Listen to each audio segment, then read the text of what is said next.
Compañeros, con las disculpas del caso, el atraso el día de hoy obedece a que, pues, el tránsito ingrato, ¿verdad, compañeros? Que ya nos mata en esta metrópoli, ¿verdad? Como les he contado, salgo a las 4 de la tarde del centro histórico, para ser precisos, del Palacio Nacional. Y pues el año pasado venía inclusive en el lapso de una hora. Y miren, ahorita la hora en que me estoy conectando y eso que sin lluvia. Es decir, cada vez más tenemos más limitado el acceso a la movilidad. Pero bueno, eh, ruego las disculpas y vamos a iniciar la clase del día de hoy sin más trámite. Toda vez de que estamos a 5 minutos de las 18 horas. El día de hoy por la tarde les envié yo el material que quería abordar. ¿Alguna información? No, José, no hay información hasta el momento que yo pueda compartirles. No sé si ustedes tendrán alguna información en el sentido si ya habrán calendario oficial de segundo exámenes parciales, ¿verdad?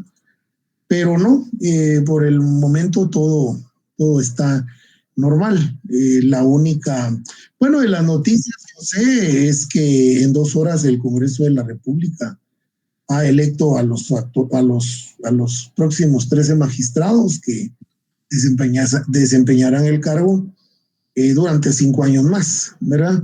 Ahí en los medios anda circulando ya el tema de, pues, en fin, verá unos a favor, otros en contra, y bueno, y alguien tiene que estar al frente de de los organismos de Estado.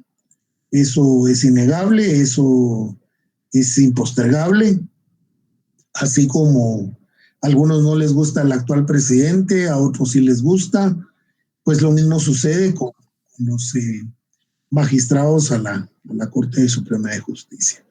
Desde el diseño constitucional así quedó establecido que sea otro organismo de Estado, en este caso el Congreso, lo cual para mí sí fue un error garrafal de parte de los constituyentes, toda vez de que el organismo legislativo es por antonomasia el organismo más político. Es decir, ahí hay gente sin mayor preparación académica, ¿verdad? Y esto es una crítica constructiva, no destructiva. Hay gente no tan preparada académicamente que va a elegir a magistrados que, de conformidad con la Constitución y la ley de comisiones de postulación, debe de cumplir con requisitos exigibles, pues, ¿verdad? No solo el hecho de la idoneidad y la honorabilidad, sino también preparados académicamente, pero bueno, así las cosas en nuestro país, de manera pues de que es un desafío, es un anhelo el poder salir adelante como sociedad y tal vez algún día, el día de mañana, ustedes al frente del organismo legislativo o siendo magistrados, pues puedan cambiar los destinos, porque ya vieron que la participación de uno, pues uno se queda a medias y ya no puede hacer, ¿qué puede hacer uno toda vez que se quedó en el camino, ¿verdad? Así el sistema, ¿verdad, compañeros? Es lo más relevante que hay hasta el momento en las noticias. El día de hoy seguimos con los recursos e impugnaciones de las resoluciones en contra del Instituto Guatemalteco de Seguridad Social. Recordémonos que el Instituto Guatemalteco de Seguridad Social, el IX, está fundamentado en el decreto 295 y es una de las glorias de la revolución. Fue creado esta institución por el papá del actual presidente de la República, el doctor Juan José Arévalo Bermejo, ¿verdad? Él fue el que creó el Seguro Social. El Instituto Guatemalteco de Seguridad Social lo tenemos fundamentado en el artículo 100 de nuestra Constitución Política de la República, el cual establece lo siguiente o se define de la siguiente forma. Seguimos aceptando compañeros, por eso aquí lo tenemos. Permítame la guitarra, dijera el Seguridad Social. Solo doy acceso aquí a los compañeros y seguimos. Agradezco aquí la paciencia a los 65 estudiantes, compañeros que ya están en la sala, ¿verdad? Muy bien, para los que se acaban de agregar, estamos en la lectura del artículo 100 constitucional para que conozcamos cómo es que la Constitución define al Instituto Guatemalteco de Seguridad Social. El Estado reconoce y garantiza el derecho a la seguridad social, al beneficio de los habitantes de la nación. Su régimen se instituye como una función pública en forma nacional, unitaria y obligatoria. El Estado, los empleadores y los trabajadores cubiertos por el régimen, con la única excepción de los preceptuados en los artículos 88 de esta Constitución, tienen la obligación de contribuir a financiar dicho régimen y el derecho de participar en su dirección, procurando su mejoramiento progresivo. De una vez vamos a ver el artículo 88, ¿verdad? Exenciones y deducciones de los impuestos. Las universidades están exentas del pago de toda clase de impuestos, árbitros y contribuciones especiales, ¿verdad? Ahorita vamos a ver más adelante esto. La aplicación del régimen de seguridad social corresponde al Instituto Guatemalteco de Seguridad Social, que es una entidad autónoma con personalidad jurídica y patrimonio propio y funciones propias. Goza de la exoneración.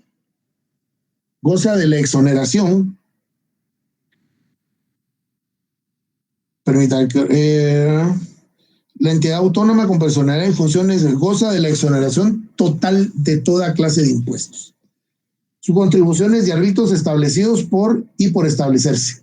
El Instituto Guatemalteco de Seguridad Social debe participar con las instituciones de salud en forma coordinada.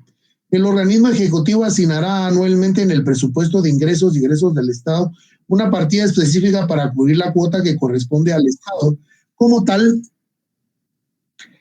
y como empleador, la cual no podrá ser transferida ni cancelada durante el ejercicio fiscal y será fijada de conformidad con los estudios técnicos actuarios del instituto. Contra las resoluciones que se dicten en materia, proceden los recursos administrativos y lo de lo contencioso administrativo de conformidad con la ley. Cuando se trate de prestaciones, se deba de otorgar el régimen, conocerán los tribunales de trabajo y previsión social. Pero acá tenemos el razonamiento para los que tienen la Constitución comentada por la Corte, ¿verdad? El derecho, dice la Corte, sin entenderlo en forma restricta ni desigual, le hiciste a todas aquellas personas afiliadas al régimen de seguridad o previsión social conferido al Instituto Guatemalteco de Seguridad Social, el que conforme a su normativa propia y disposiciones reglamentarias que autorizan su funcionamiento en la prestación de sus servicios, debe de cubrir las enfermedades generales, de acuerdo con el artículo 28 de la Tiral D 31 de la Ley de Organismo del Instituto Guatemalteco de Seguridad Social. ¿Por qué hago yo esta distinción? Porque últimamente el Instituto Guatemalteco de Seguridad Social ha aperturado algunos programas. Por ejemplo, está aperturado el programa para las actividades, porque el Instituto Guatemalteco lo que tiene son actividades laborales. Entonces, una de ellas, por ejemplo, es la actividad para las empleadas domésticas. Sin embargo, este beneficio, porque el Instituto Guatemalteco de Seguridad Social, de conformidad con su ley orgánica, tiene diferentes prestaciones, ¿verdad?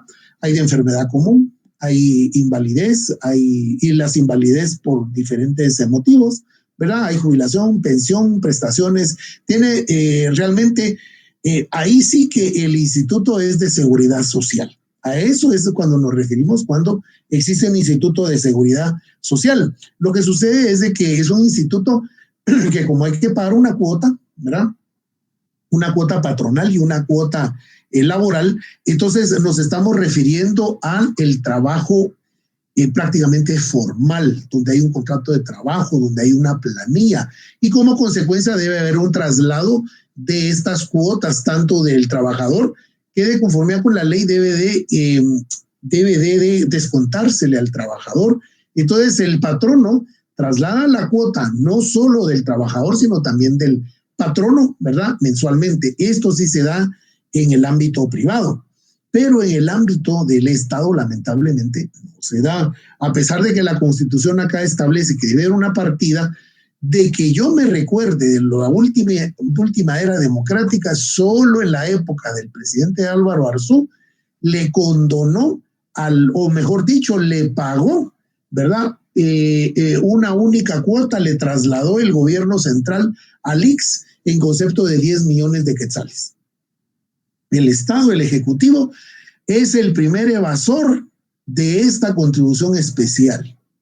Como es el mismo Estado y el IX como Estado autónomo, no le puede cobrar al Ejecutivo. Recordémonos que ya vimos que es inconfiscable, que es inembargable el Estado. Entonces así está diseñado el sistema de la seguridad social. Yo la crítica que hago desde la cátedra es de que el IX ya no da para más. Ya los hospitales son insuficientes. Veo yo sufrir personalmente a mi esposa que hace uso del IX. Yo, gracias a Dios, solo una vez por accidente hice uso del IX. Me atendieron muy bien, me regalaron mis muletas, me dieron medicamento y me suspendieron, obviamente, ¿verdad? Solo en una ocasión, ¿verdad? Pero mi esposa sí va a regulante de chequeo, enfermedad común, ¿verdad? Y como tiene otras afecciones ahí, pues también la están tratando. Para enfermedades terminales es muy bueno, pero para enfermedad común le queda debiendo todavía mucho a la población guatemalteca. E insisto, el IX se mantiene actualmente con las cuotas solo de la clase trabajadora del sector privado, ¿verdad? Aún así, sigue siendo una institución fuerte, sólida, con bastante solidez, con bastante liquidez, ¿verdad? Sin embargo, pues no ha estado exenta de la corrupción, de los desfalcos, y vean ustedes en el gobierno del Partido Patriota, no sé si ya absolverían al expresidente nombrado al expresidente del INSS, porque los presidentes de la Junta Directiva son nombrados por el presidente de la República, que aquí es donde vamos a entrar ya en materia. Una vez establecido, entonces el fundamento constitucional, ahora iremos al fundamento ordinario, que lo tenemos en el decreto 295, la ley orgánica del Instituto Guatemalteco de Seguridad Social, ¿verdad?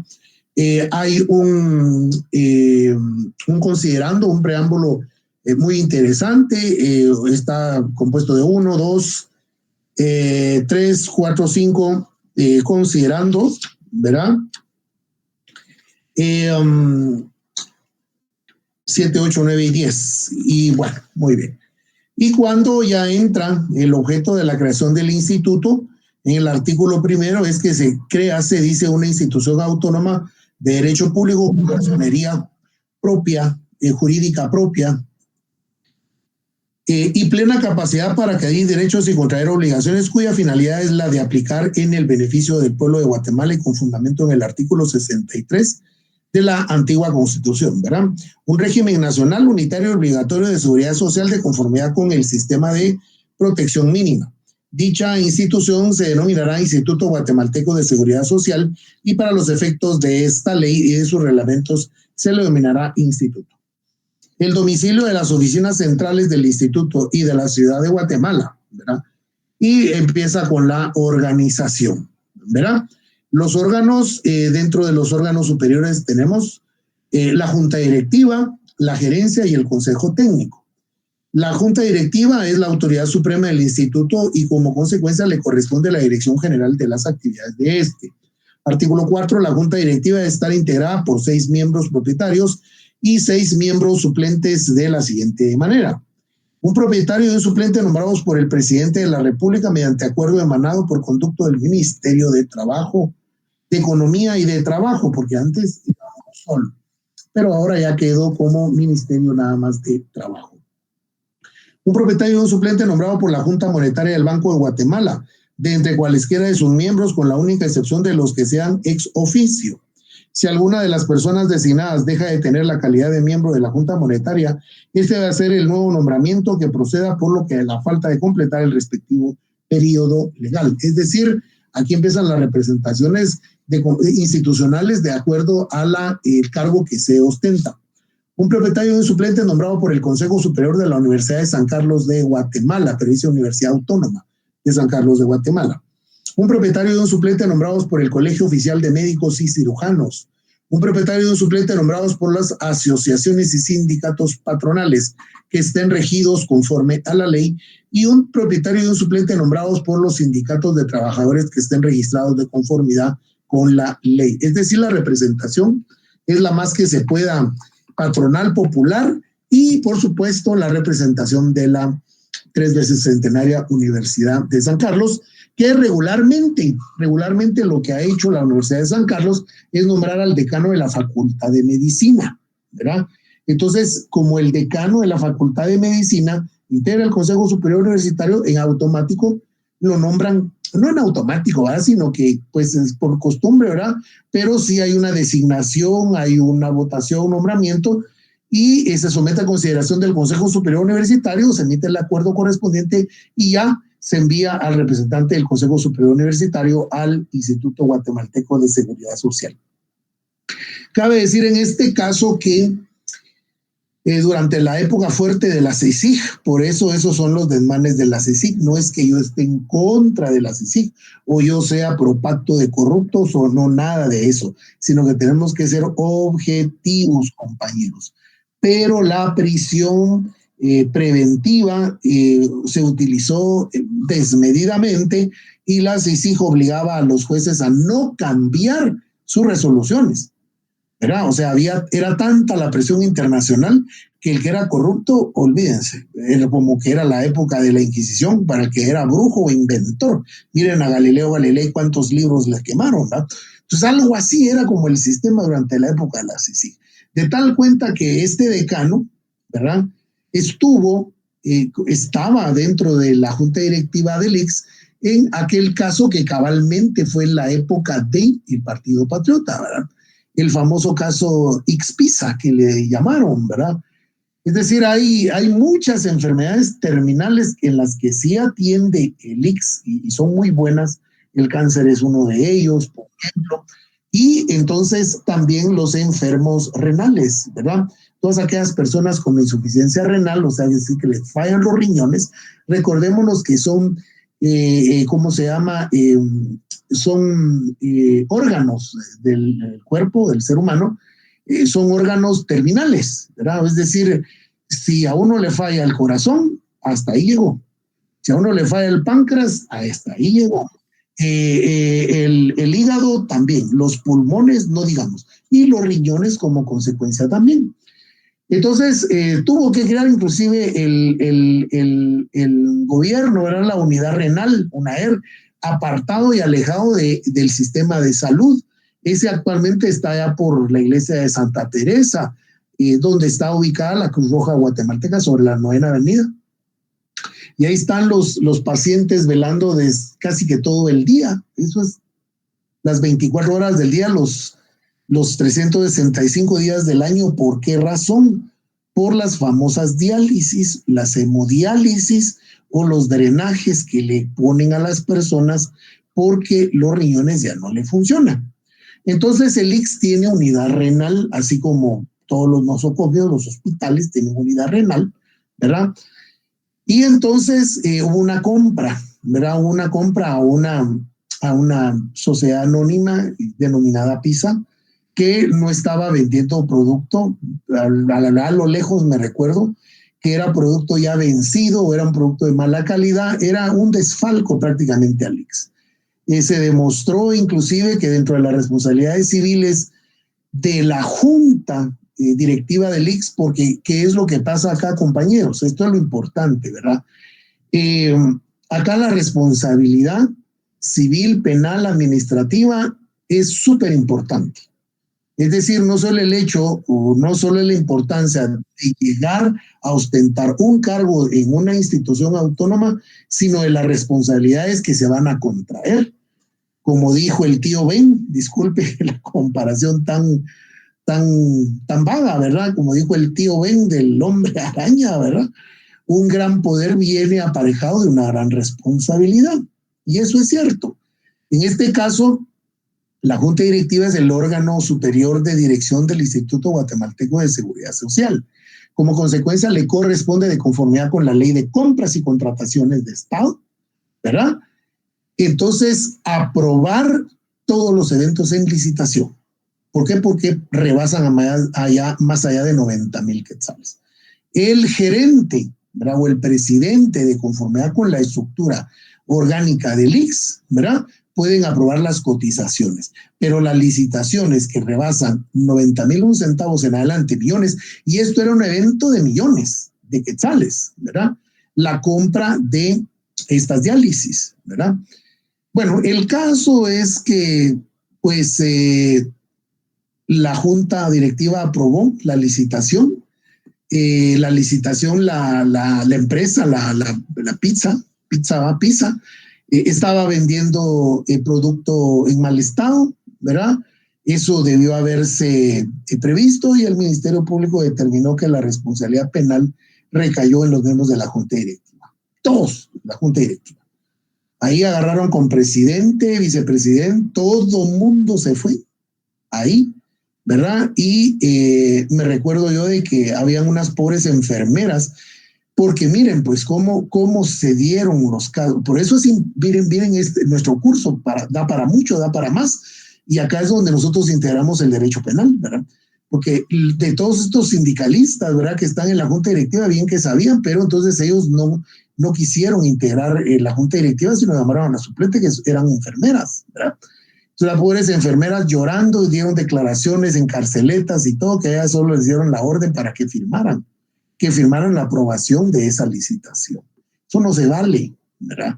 Y les amenazaron que si no firmaban las despedían. Pero el presidente, todos los demás representantes, entonces, en el caso del decano de la Facultad de Medicina, que no recuerdo el nombre del doctor, pues fue a parar a la cárcel, como correspondía. Todos estaban vetados en esa época de la CICIG, que no se les podía dar medidas coercitivas de prisión preventiva, arresto domiciliario, sino que tenía que ser en prisión preventiva. Y entonces, dependiendo de la calidad de funcionario que fuera, pues se le designaba, pues, por supuesto, al presidente Juan de Dios Rodríguez, creo que era. No sé si lo mandaron a Mariscal Zavala o a Matamoros, ¿verdad? Y yo creo que acaba de salir el pobre señor, ¿verdad? Pero una mala experiencia para todos ahí. Y con la mala suerte que el doctor, el decano de la Facultad de Medicina, estaba muy malito y tenía muchas comorbilidades, ¿verdad? Una de ellas era la diabetes, hipertensión, y todo eso le afectó la cárcel. ¿Cómo no le va a afectar a una persona adulta? De tal manera que la familia y los abogados solicitaron en muchas ocasiones al juez de instrucción, y encima de todo creo que era el juez Miguel Ángel Gálvez, ¿verdad?, el juez de mayor impacto, ¿verdad? Y él negó hasta el último momento. El pobre señor, el pobre decano muriéndose, negó que la prisión domiciliaria, el arresto domiciliario, para que él fuera atendido. Como consecuencia falleció prácticamente en la cárcel, ¿verdad? Entonces vemos cómo, vean, es importantísimo el conocimiento del derecho. Porque acá, pues obviamente lo que uno después se preguntan las conclusiones y los asesores jurídicos, ¿dónde estaban? Es que esa es la responsabilidad que uno tiene al ser asesor jurídico, ¿verdad? Si a uno le someten para su conocimiento la autoridad que lo nombra a uno, que lo contrata, ¿verdad?, uno a eso llega, pues a cuidar las espaldas al funcionario, ¿verdad? Pero bueno, esto es todo un contexto, todo es un preámbulo de casos de la vida real, dijo Silvia Pinal, ¿verdad?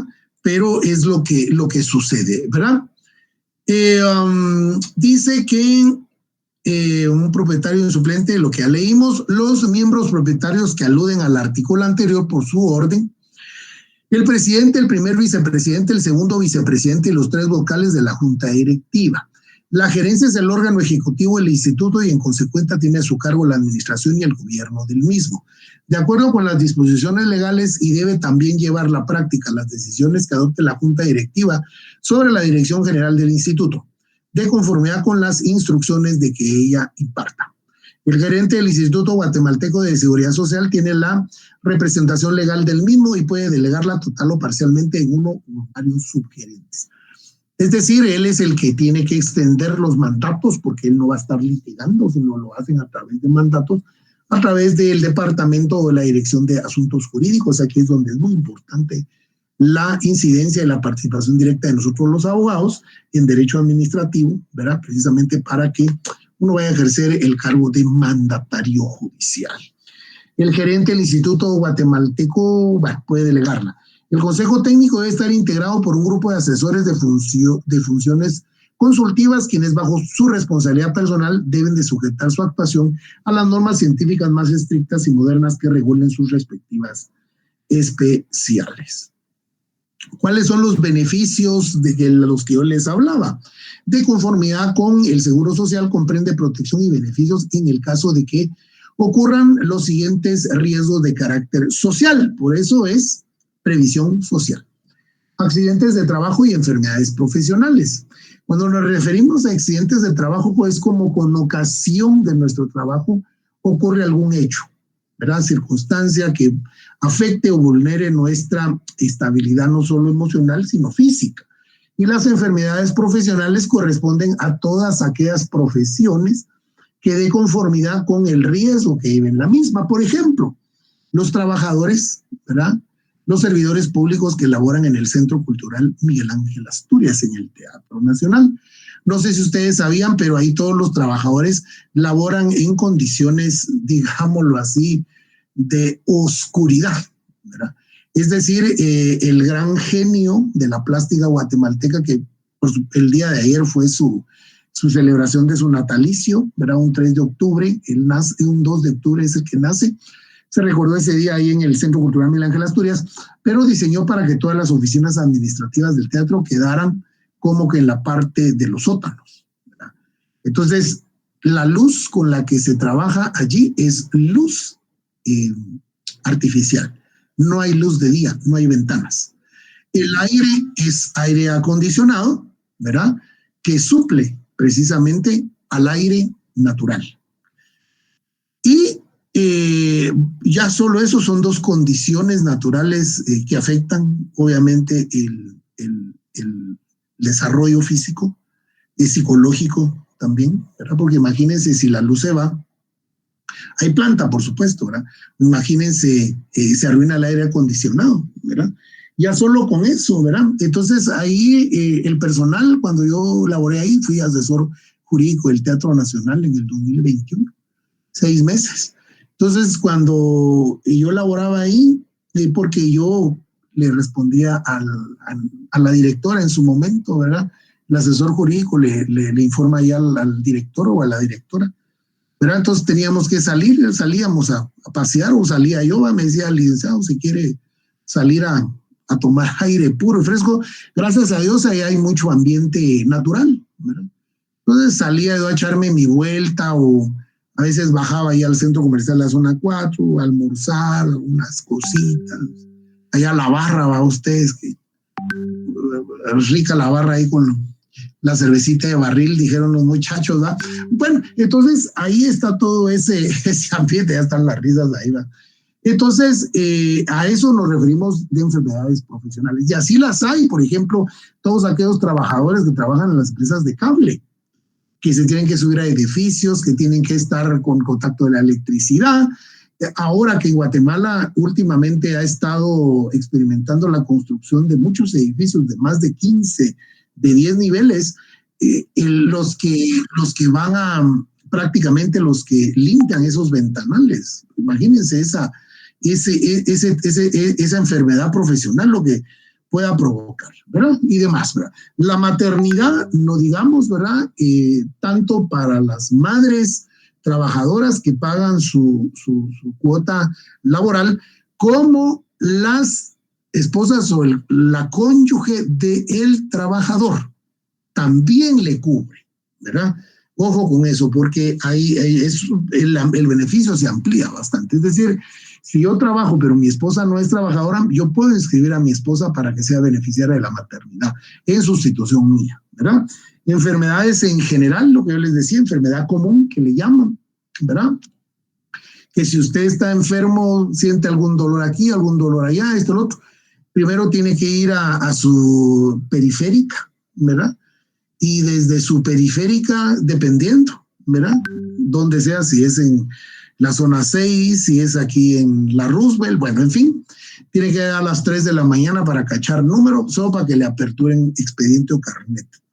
De ahí recibe consulta con el médico general y le va a mandar un montón de exámenes, ¿verdad? Aparte de signos vitales, pero después lo van a remitir a usted a las policlínicas, a la zona 1, y allá le dan cita dentro de 100 años, ¿verdad?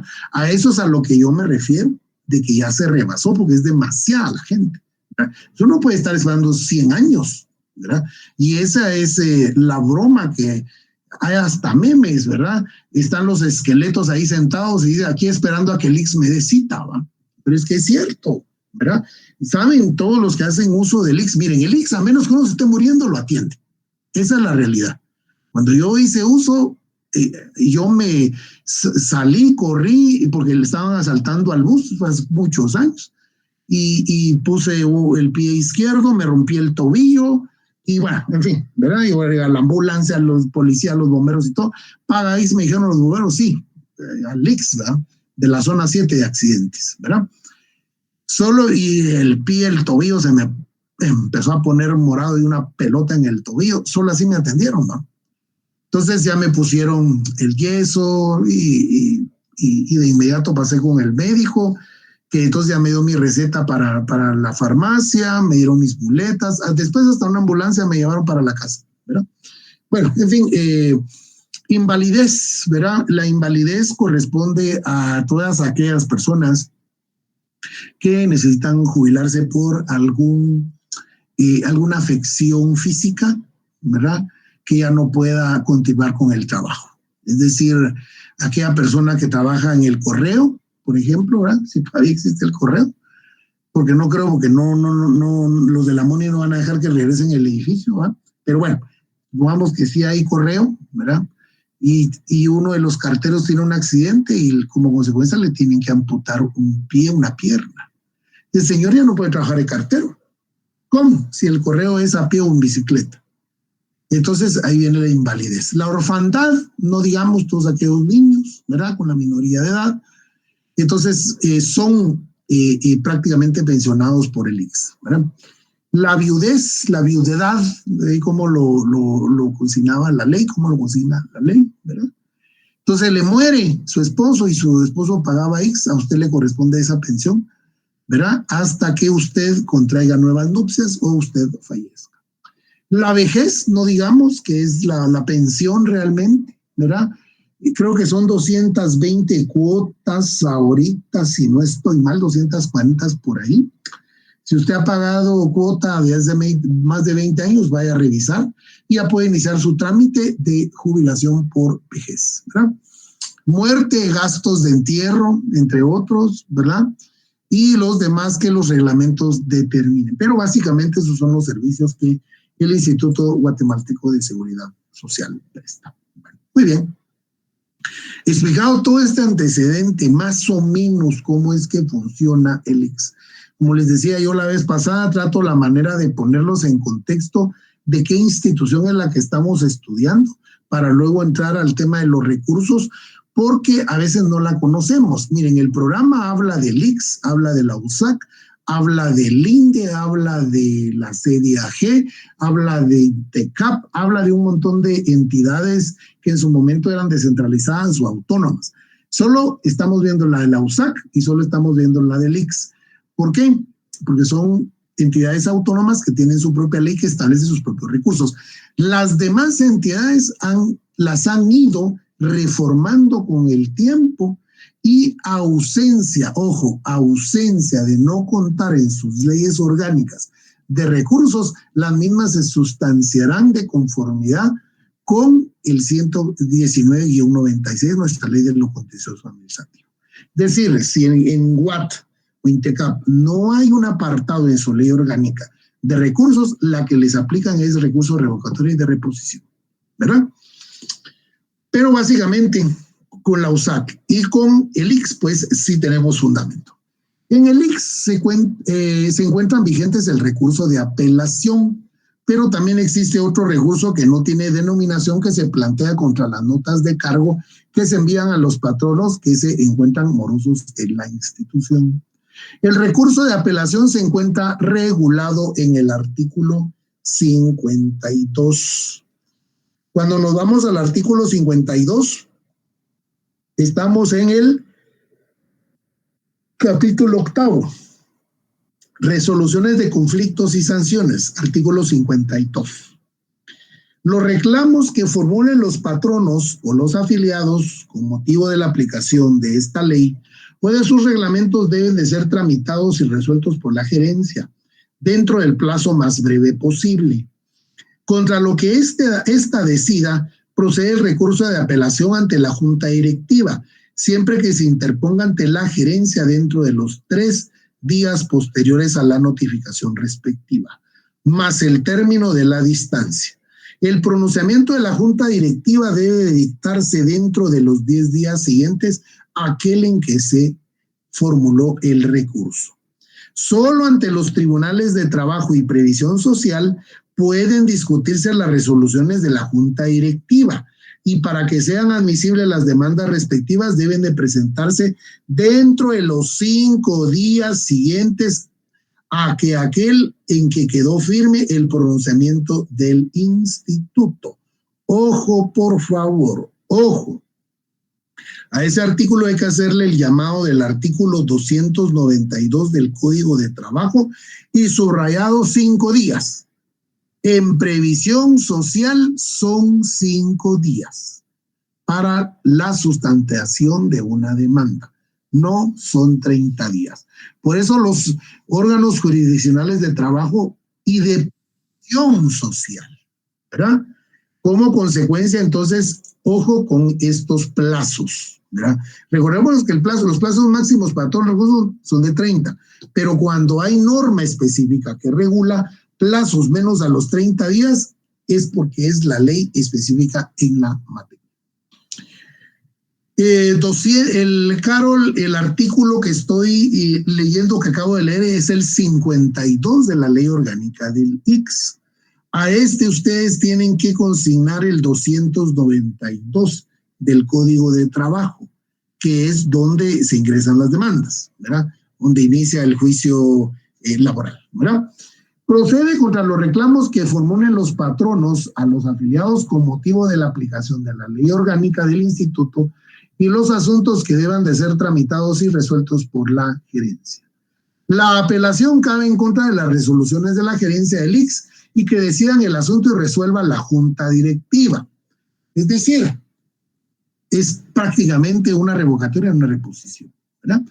Porque contra lo resuelto por el gerente, pues nosotros ya presentamos la apelación.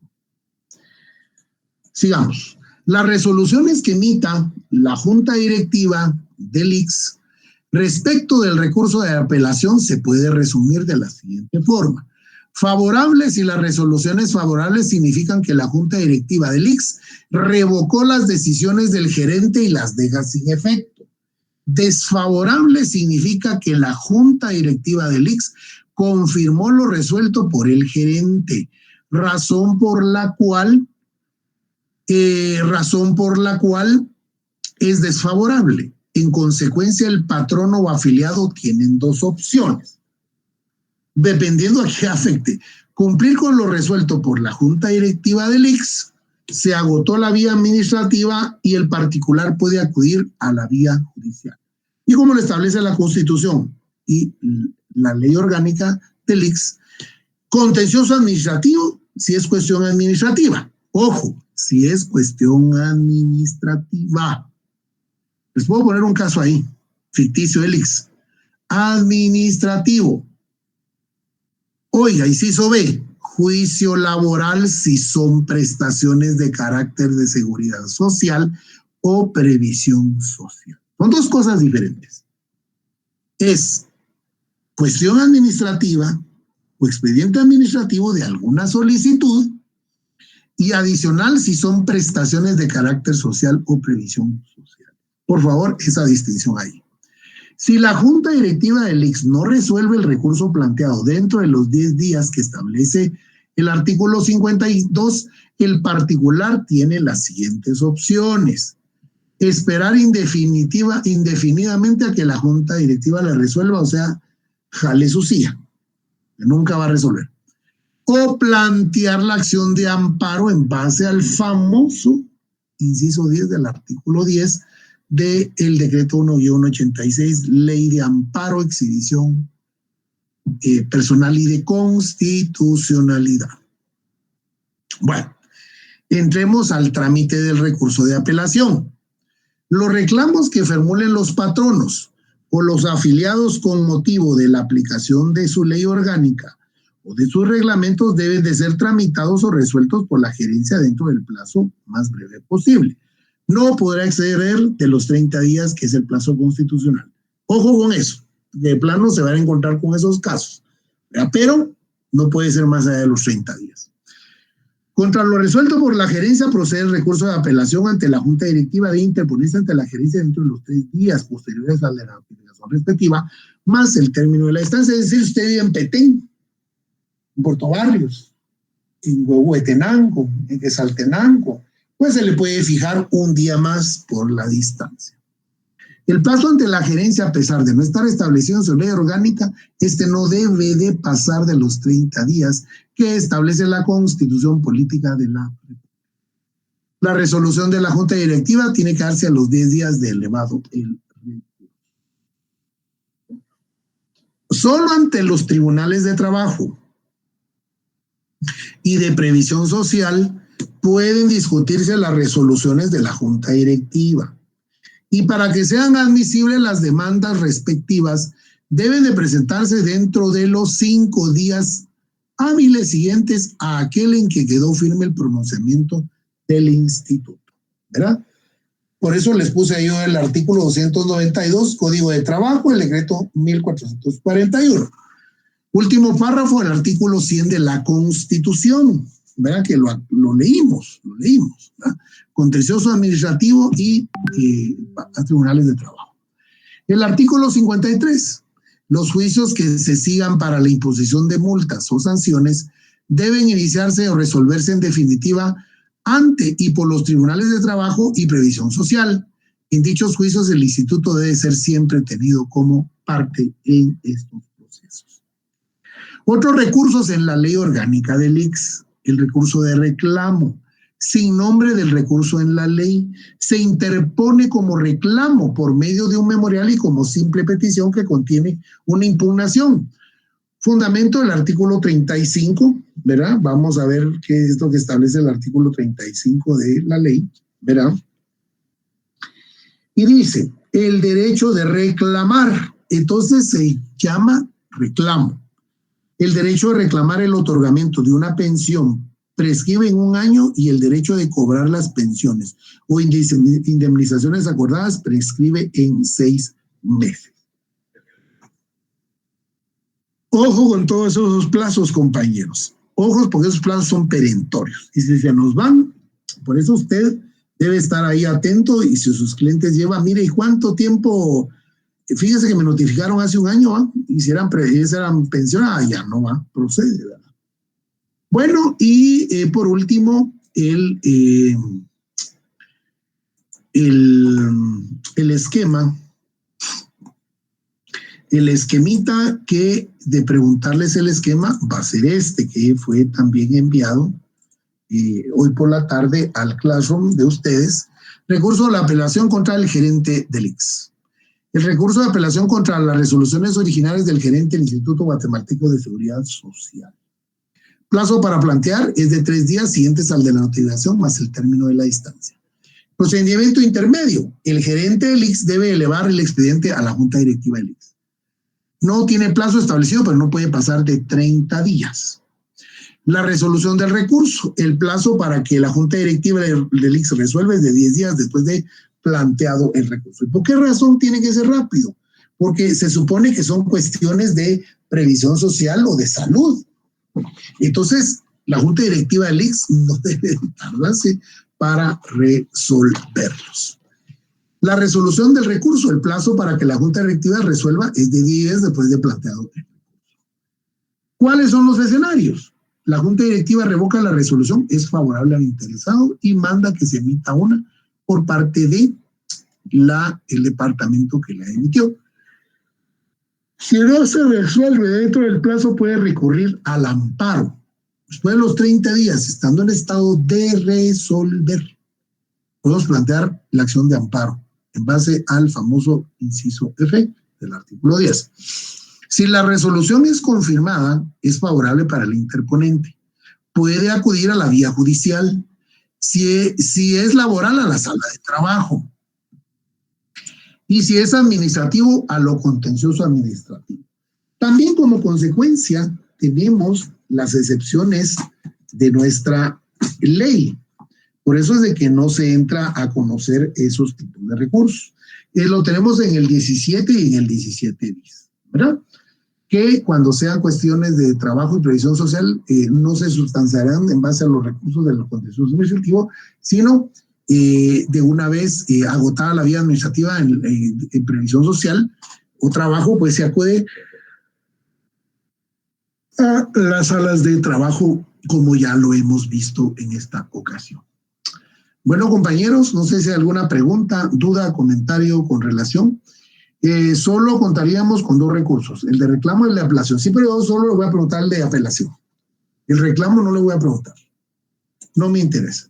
A mí lo que me interesa, Josué, es la apelación. Ajá. A la orden. ¿Alguien más? ¿No?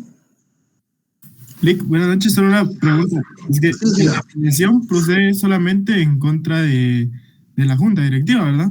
así es. Pero usted la plantea ante la gerencia, ¿va?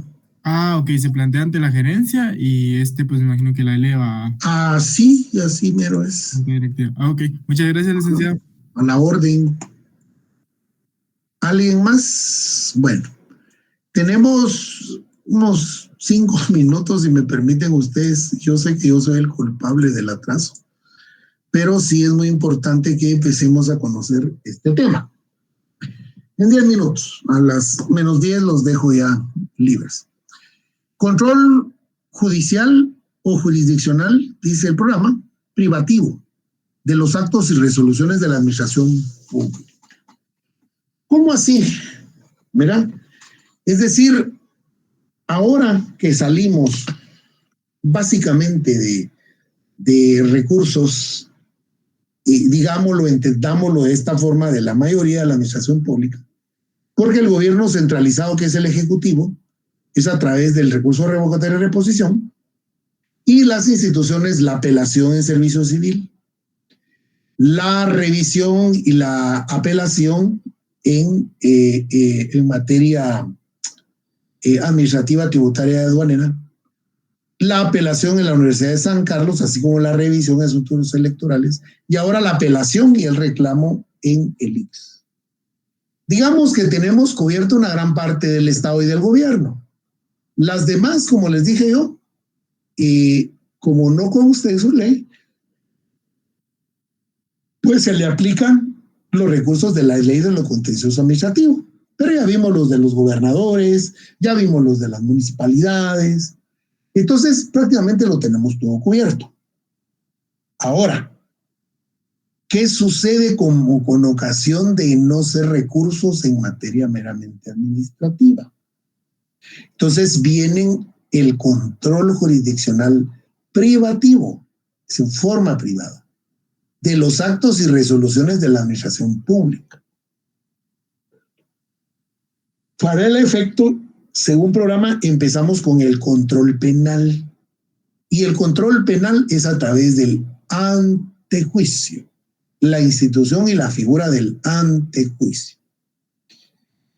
¿Por qué se denomina antejuicio? Porque es antes del juicio. Por eso es el nombre de antejuicio. Y por eso es que yo quería entrar sin más trámite acá, porque llegando el segundo examen parcial, ya a los 15 días es como el final y se acabó el semestre. Digamos que el antejuicio en el control penal también se le denomina la doctrina excepción al principio de igualdad ante la ley en materia penal. Para el efecto, he transcrito una ponencia en una revista jurídica del Colegio de Abogados y Notarios de Guatemala, del gran Mario Fuentes de Estarac, que es magíster, ¿verdad? Que es magíster en Derecho Constitucional. Fue presidente del CEDECON, fue decano de la Facultad de Landívar y, bueno, ha ostentado muchos cargos y es, para mi criterio, un gran jurista. A veces los medios de comunicación radial y televisivos lo citan para sus opiniones.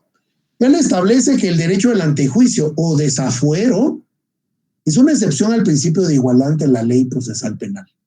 Porque es una excepción, porque todos debíamos de ser iguales, pero no, es una excepción para el que ejerce función pública. Toda vez que constituye una prerrogativa no reconocida en la generalidad de las personas, por virtud de la cual algunos servidores públicos no pueden ser juzgados penalmente ante los respectivos tribunales ordinarios o comunes, sin que antes una autoridad distinta del tribunal o el juzgado competente para conocer de la respectiva imputación penal declare que al lugar o formación de causa criminal en contra del servidor. Pero vean ustedes, aparece la figura de servidor. Por eso insisto en el control judicial privativo. ¿Para quiénes? Para los funcionarios y servidores públicos. ¿Cuál es el fundamento? Hay ley en materia de antejuicio. El decreto 85-2002. Insisto una vez más, así como acabamos de ver la ley del IX, compre su ley orgánica del IX, 15, 20 quetzales le cuestan la facultad. La otra semana háganlo si quiere. O si no, descárgalo de la página, pues, pero la imprime, ¿verdad? El asunto es de que usted empiece a tener un manejo de leyes para que no se vaya a poner nervioso como el primer examen parcial. Entonces, el decreto 85-2002 regula lo relativo a la ley de materia de antejuicio. El artículo 1 establece que el objeto de la ley, la presente ley tiene por objeto crear los procedimientos, ¿verdad? O mecanismos o formas, ¿verdad? Para el trámite de las diferencias de antejuicio que, de conformidad con el ordenamiento jurídico, se promueven en contra de los dignatarios y funcionarios a quien la Constitución Política de la República y las leyes concedan ese derecho, su ámbito de aplicación y su tramitación y los efectos. Artículo 2. Naturaleza de la ley. La presente ley es de orden público. ¿Cómo se define? Y por eso, más que todo, nos corresponde al curso de Derecho Procesal Administrativo conocerla. Definición. El derecho de antejuicio es la garantía que la Constitución Política de la República y las leyes específicas otorgan a los dignatarios y funcionarios públicos de no ser detenidos ni sometidos al procedimiento penal ante los órganos jurisdiccionales correspondientes, sin que previamente exista declaratoria de autoridad competencia que al lugar o formación de causa de conformidad con las disposiciones establecidas en la presente ley. El antejuicio es un derecho inherente al cargo, inalienable, imprescriptible e irrenunciable. El funcionario no puede renunciar. No puede decir, yo renuncio, me someto a... No, por eso es de que tanto Roxana Valdete y Otto Pérez Munilla tuvieron que renunciar. Todos tenían derecho a antejuicio. Y precisamente en esos albores es que el Congreso de la República, porque el antejuicio llegó hasta el Congreso de la República. Entonces, antes de que salieran por la puerta de atrás antejuiciados, ellos renunciaron. Una vez renunciaron, se quitaron ese manto de inmunidad, que para muchos es de impunidad, pero es de inmunidad, ¿verdad? Y entonces ya se entró al sometimiento y a el encauzamiento criminal por parte de los dos funcionarios. Existe declaratoria de autoridad competente que al lugar o formación de causa de conformidad con las disposiciones establecidas en la presente ley. El antejuicio es un derecho inherente al cargo, inalienable, prescriptible e irrenunciable. El derecho del antejuicio termina cuando el dignatario funcionario público cesa en el ejercicio del cargo y no puede invocar a su favor, aun cuando se promueva por acciones sucedidas durante el desempeño de sus funciones.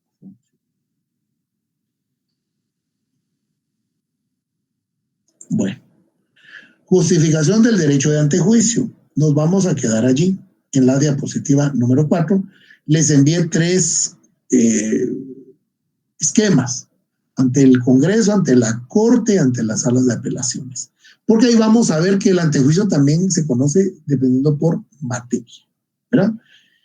Yo quiero agradecer infinitamente a todos y a cada uno de ustedes y al mismo tiempo solicitar las disculpas del caso, que me presenté tarde. Pero motivos de tránsito, yo sufro cada vez martes y jueves, que fíjense que prefiero mejor que sea presencial, llego más rápido. Pero acá, imagínense, desde el corazón de la ciudad, zona 1 hasta acá, es hasta admirable que uno venga en hora y media. Bueno, les agradezco muchísimo y pueden ir a su break para el próximo curso. Pasen ustedes feliz noche y nos vemos la próxima semana en forma presencial. Feliz noche, licenciado. Feliz noche. Feliz noche. Feliz noche, licenciado. Feliz noche a todos.